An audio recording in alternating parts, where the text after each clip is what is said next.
Pero no le echemos la culpa a la industria minera responsable de algo que es responsabilidad de los peruanos cuando elegimos a nuestras autoridades.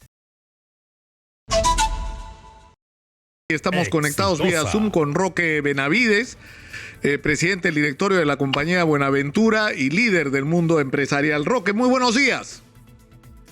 Muy buenos días, Nicolás. Muchas gracias por esta oportunidad. Yo no quiero, Roque, voy a ser bien crudo, ¿ya?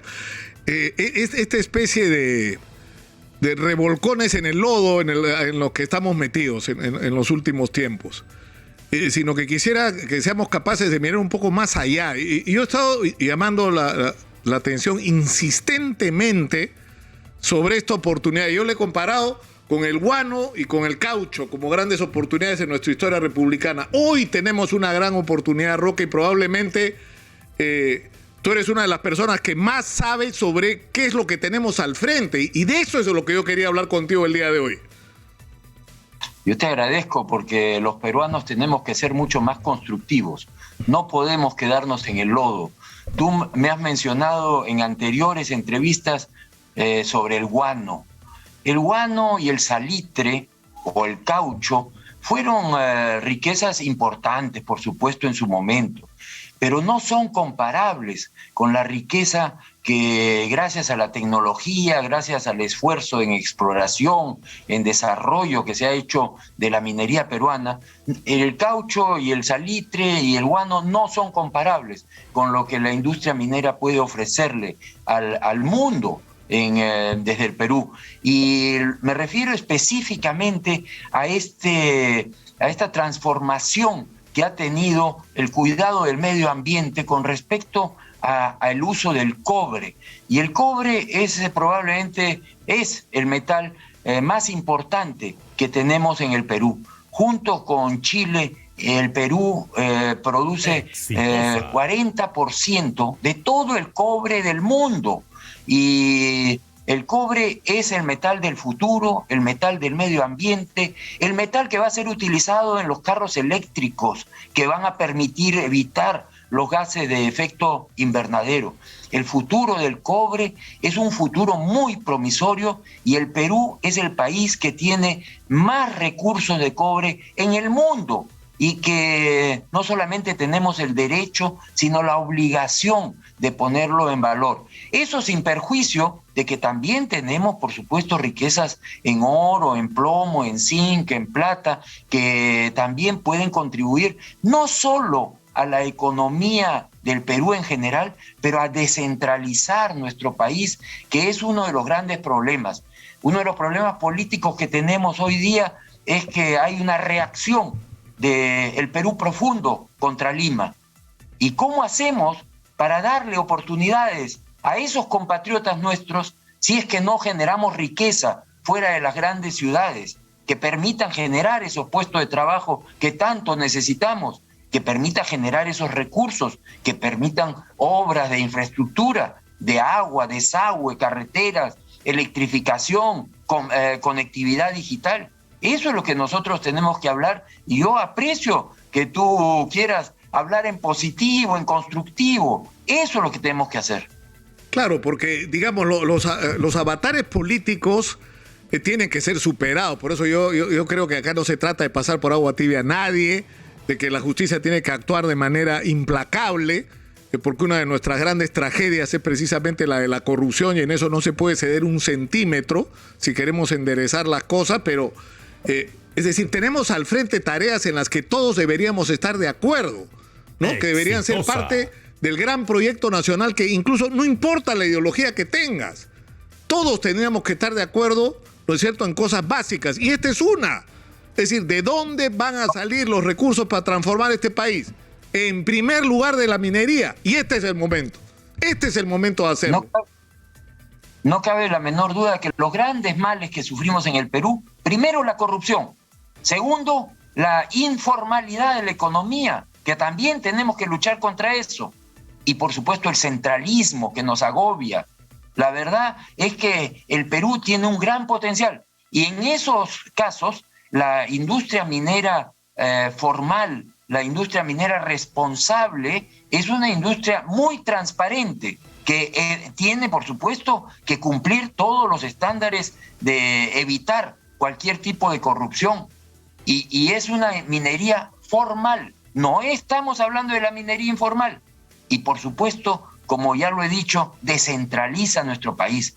Pero las riquezas que tenemos tienen que ser desarrolladas con cuidado del medio ambiente y con respeto a las comunidades. Esa es la minería de la que estamos hablando, Nicolás. No estamos hablando de la minería que destruye bosques, no estamos hablando de la minería ilegal o informal. Estamos hablando de minería con alta tecnología, lo que, por ejemplo, se está desarrollando hoy día y que ayer salió la noticia que la primera producción ya comenzó a salir en Quellaveco. Sí. Es una mina que se ha desarrollado con la más alta tecnología a nivel mundial, porque la industria minera hay que entender que es global. Lo que se hace en Australia, lo que se hace en Canadá, lo que se hace en Chile o en México, lo hacemos acá en el Perú, porque las empresas traen esa mejor tecnología que nos permite producir a menores costos, ser más eficientes, ser más competitivos. El Perú tiene un potencial enorme y para eso, por supuesto, tenemos que dialogar entre peruanos. No cabe la menor duda. Los conflictos que se puedan haber presentado, tenemos que ver de solucionarlos. No podemos ser enemigos entre peruanos. Tenemos que ser gente que pueda dialogar, porque, como tú bien dices, tenemos la obligación de poner en valor todos estos recursos. Claro, ahora, ha habido un proceso, porque esto lo hemos discutido antes, Roque, ¿no? Y debo reconocer que tú llamabas la atención, digamos, porque cada uno le ha puesto el acento. Yo te soy sincero, y lo hablábamos el día de ayer, creo que con Oscar Caipo. Ha tenido que ocurrir la pandemia para que todos abramos los ojos sobre la realidad que estamos viviendo como país. Es decir, teníamos grandes números en materia macroeconómica, es decir, éramos un país que no paraba de crecer, que el presupuesto de la República se ha duplicado y en algunos casos triplicado, pero si volteabas la mirada con un mínimo de objetividad ibas a descubrir una realidad muy cruda que estaban viviendo la inmensa mayoría de los peruanos en la informalidad, con trabajos precarios, donde si te enfermas el viernes, o sea, tú eres de la clase media el viernes por tu nivel de ingresos. En 4 o 5 días, una semana eres pobre porque como no tienes ahorros y no trabajas, en una semana no tienes ni para comer. Entonces, algo estaba fallando acá. Y tú ponías el acento, y yo tengo buena memoria, sobre todo cuando alguien me critica y yo trato de escuchar, tú decías, el problema no es de las empresas mineras, el problema es del Estado. O sea, si las comunidades no tienen lo que deberían tener, nosotros pagamos impuestos, nosotros pagamos canon, ¿por qué el Estado no hace lo que tiene que hacer? O sea, mirando ahora en perspectiva, yo te doy en parte razón. Es decir, una de las grandes tragedias nacionales es un Estado ineficiente y corrupto. Lamentablemente, con los dos grandes defectos que se le pueden atribuir a un mal Estado, no a una mala gestión. Pero ¿cuál es la responsabilidad de las empresas? O sea, desde tu mirada, ¿no? O sea, ¿qué crees que han hecho las empresas que han podido hacer diferente a cómo se han comportado en estas décadas? Yo creo que las empresas tenemos que ser muy autocríticos, Nicolás, y decir que no nos hemos preocupado, quién sabe, de hablar con esos gobiernos regionales y decirles, trabajemos juntos, contribuyamos con nuestros profesionales para que esos proyectos de beneficio a la comunidad salgan más rápido. También hay, por supuesto, la negación de esas autoridades, muchas veces regionales, provinciales, de querer conversar con las empresas. Utilizar el talento que tienen las empresas mineras en esas regiones debería ser una prioridad para todos los estamentos del Estado. Y en ese sentido, seguramente nosotros como empresas tenemos también que hacer un esfuerzo. No cabe la menor duda. Este cuento de que todos tienen la culpa y nosotros somos los buena gente, no es así. Creo que por eso es que necesitamos mucho más diálogo, mucho más oportunidades. Fíjate tú, cuando se instauró el aporte voluntario, que le llamaron el óbolo, ¿qué cosa significó eso? dineros adicionales a los impuestos que se tenían que pagar, pero que teníamos que reunirnos en mesas de diálogo con las autoridades para priorizar los proyectos. Muchos proyectos salieron adelante. Yo creo que tenemos que buscar algún tipo de mecanismo para que haya mucho más diálogo entre las empresas de la región y las autoridades de la región para priorizar proyectos. Y creo yo que, claro, los proyectos prioritarios tienen que ser de agua, de desagüe, de carreteras. El asfaltado de la carretera de Bambas a la costa debería de haberse hecho de inmediato cuando el señor Vizcarra, siendo ministro de Transportes, lo ofreció. ¿Por qué no se hizo? Bueno, ahí hay pues ineficiencias del Estado que también tenemos que llamar la atención. Yo creo que nada sacamos revolcándonos en ese lodo de decir las cosas se hicieron mal. Hay que ir adelante, hay que sacar adelante los proyectos y que las comunidades sepan que en el tiempo van a tener sus beneficios, pero no se le puede ordeñar a la vaca antes de que pueda dar leche, ¿no? Claro, ahora, hay un tema ahí que es trascendente que tiene que ver, Roque, con el papel del Estado. Y a mí me ha parecido siempre muy mal, o sea, según la Constitución vigente, el dueño del subsuelo es el Estado peruano. Entonces, el Estado peruano concesiona, ¿no es cierto?, la explotación de estos recursos y se supone que debe vigilar, o sea, es como una especie de garante, testigo, invitado. No debería ser así. Es decir, debería ser una política de Estado, el que si tenemos en la campaña electoral se decía que había 600 mil millones de dólares enterrados y no habíamos tenido todavía los niveles de precios que tenemos hoy en el mercado internacional. Pero, es decir, el Estado debe ser el promotor, el preocupado de que las cosas se hagan, de que los proyectos avancen, tiene que ser proactivo, tiene que ver dónde están las dificultades, adelantarse a los problemas, vigilar que las cosas no solamente desde el punto de vista ambiental, sino que las cosas marchen. Pero hay un problema que está en el fondo de esto. Al final, ¿cuáles son los proyectos? Porque la discusión no es, por ejemplo, se ha hablado mucho de que, lo hablamos con Rómulo Mucho, valga la redundancia, ¿no? Rómulo Mucho decía, lo del canon no ha estado funcionando.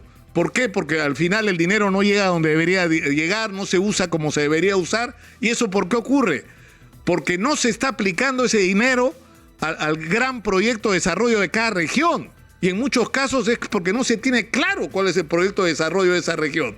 ¿Qué es lo que va a pasar ahí cuando ya no haya minería? Porque el mineral se va a acabar, ¿no? Y la idea es que cuando el mineral se acabe hayamos construido ese futuro totalmente diferente de vida para la gente, ¿no?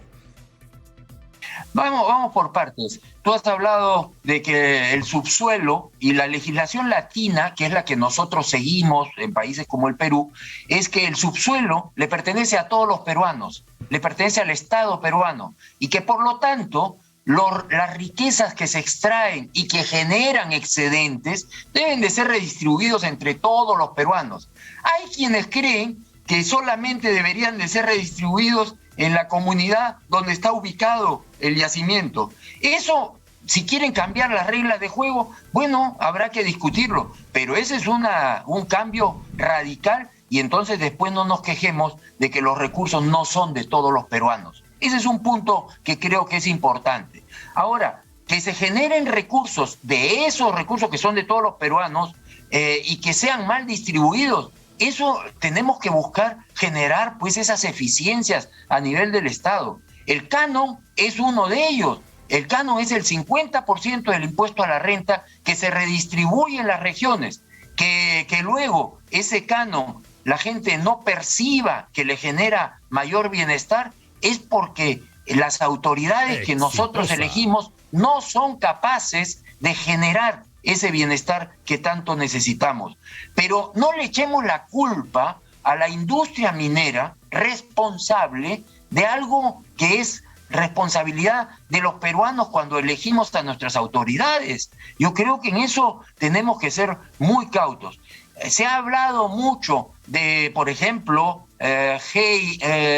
hacer obras de gobierno a gobierno. Bueno, ¿por qué no buscamos algún mecanismo para que los dineros de ese canon sean mejor invertidos? Yo creo que eso por ejemplo, contribuiría mucho a una Pedro, mejor comprensión entre las comunidades y las empresas mineras. Mira, Pedro Franque, que ideológicamente no es una persona cercana a ti, me dijo acá un día en su experiencia como ministro de Economía, agobiado por el tema de la corrupción en el aparato del Estado peruano, que había que buscar la manera de extender las obras por impuestos. Incluso en la discusión salió el tema de por qué solo obras por impuestos, por qué no adquisiciones por impuestos, ¿no? Sobre todo de productos que requieren compras centralizadas a nivel nacional, ¿no? O por regiones. Entonces, eso, por ejemplo, debería ser un tema de discusión, pero yo insisto, es decir, está bien, la gente necesita servicios, aunque estamos en una cosa increíblemente básica, ¿no? Que la gente tenga acceso al sistema de salud, a una vivienda adecuada, a agua potable, alcantarillado, a conectividad, perfecto. Pero ¿hacia dónde va la región? ¿Cuál es el futuro de esa región? ¿Va a ser la agricultura exportación? ¿Va a ser la agricultura para consumo interno? ¿Va a ser el turismo? ¿Va a haber un nivel de desarrollo industrial asociado a la minería ahí o no? Ayer Rómulo Mucho me ha contado algo que yo no sabía. Él me dice, la industria asociada a la minería en el Perú ha exportado $400 millones. Sin ayuda de nadie, solitos, a punche. Exitosa. O sea, se está construyendo una empresa para proveer a la industria minera que ya vende en el exterior. Y es increíble, yo me precio de ser un periodista informado, yo no lo sabía, Roque. Bueno, obras por impuestos, asociación público-privadas, todo eso se puede hacer. La industria minera consume mucho de la industria manufacturera del Perú y ha justificado que esa industria manufacturera hoy día sea súper competitiva y que esté exportando productos. ¿Acaso no saben que, por ejemplo, una empresa como que produce los equipos Muki está en la India? Ha exportado productos que se producen en el Perú y se han ido hasta la India para desarrollar yacimientos mineros en la India. Y eso se tiene que saber, pero no solo eso, sino que todos los servicios que se dan a la industria minera ha generado una serie de empresas que hoy día son capaces de exportar sus servicios también al extranjero. ¿Por qué Chile ha avanzado tanto en ingeniería, por ejemplo? Porque nos lleva pues algunos años de avance en términos del desarrollo minero. En el Perú también se está desarrollando, y hoy día yo estoy de decano departamental de Lima del Colegio de Ingenieros del Perú, se está desarrollando muchísima ingeniería en nuestro país. Todos los ingenieros del Perú, los 220,000 ingenieros del Perú, por supuesto que tienen algo que ver con ese desarrollo de la ingeniería. Yo creo que tenemos que hacer asociaciones público-privadas, tenemos que hacer obras por impuestos, tenemos que forzar de alguna manera a que el talento de las empresas mineras también contribuya a que esos proyectos salgan en mejores condiciones y más rápidamente. Ahora, un reto que está planteado, Roque, es el entendimiento. Es decir, yo no sé, como decía, se llama ese programa de televisión, Vale la Pena Soñar, ¿no? Pero digamos, lo ideal sería que el Estado diga, este es el corredor minero, acá hay no sé cuántos asentamientos, entonces para explotar esto vamos a hacer un tren para habilitar la salida del mineral, para mejorar el transporte, el comercio, todo lo demás. Y se produce un encuentro entre las comunidades, o sea, las empresas mineras y las comunidades, para que la idea es, esto lo vamos a hacer juntos. Esto va a permitir no solo extraer el mineral para que la empresa tenga utilidades a las que tiene derecho por lo que está invirtiendo y trayendo, sino que esto le va a cambiar la vida a la gente. Y hagámoslo juntos, con las autoridades, pero también con las comunidades, porque muchas veces las comunidades se quejan de que el dinero pasa por mano de las autoridades y no llega a resolver los problemas de la gente, ¿no? Porque eso también ha ocurrido, ¿no? Bueno, pero ahí es donde el Estado tiene que ser el fiel de la balanza. No puede ser que el señor Vizcarra haya ido y haya ofrecido la pavimentación de la carretera de Bambas a la costa y no se haya hecho nada. No puede ser que el señor Bellido haya ido y haya hablado en quechua, en aymara, y crea que con eso solucionó el problema. No puede ser que el señor Torres esté fomentando el enfrentamiento o la señora Vázquez esté fomentando el enfrentamiento. Lo que hay que hacer es lo que tú acabas de decir, que el Estado promueva el diálogo y que lleguemos a consensos. Eso es lo que necesitamos hacer. ¿Es tan difícil eso? Porque la verdad es que tenemos un potencial grande que tenemos el derecho y la obligación de ponerlo en valor. Para terminar, Roque, yo creo que en las Bambas está jugándose mucho, ¿no? Porque los ojos están puestos en las Bambas y cómo termina este tema, que además va a terminar ahorita. El 20 deben entregarse las conclusiones de diálogo que terminan mañana. Por lo menos espero que sea así en una primera fase. Pero ¿cuánto es lo que tenemos? O sea, hay montones de proyectos que están parados. O sea, ¿qué es lo que falta hacer para que estos proyectos se pongan en movimiento? En una entrevista anterior, no sé si tú te acuerdas con tu buena memoria, que tú me preguntaste, pero ¿para cuántos años tenemos minería en el Perú? Con la tecnología de reducción de costos, podríamos tener para 600 o 1000 años de minería. Todavía no se ha descubierto, y recordarás que te lo mencioné, no se ha descubierto un solo yacimiento en el Perú que no tiene afloramientos en superficie. A mí nadie me va a decir que en un país donde hay tantos yacimientos en horizontal, no hay yacimientos en profundidad. Claro. Así que yo creo que la tecnología, la innovación, es lo que nos va a permitir descubrir nuevos yacimientos. Pero hoy por hoy tenemos 57,000 millones de dólares en proyectos mineros que no se están desarrollando y que la generación de puestos de trabajo es mayor cuando es el proceso de construcción de esos proyectos.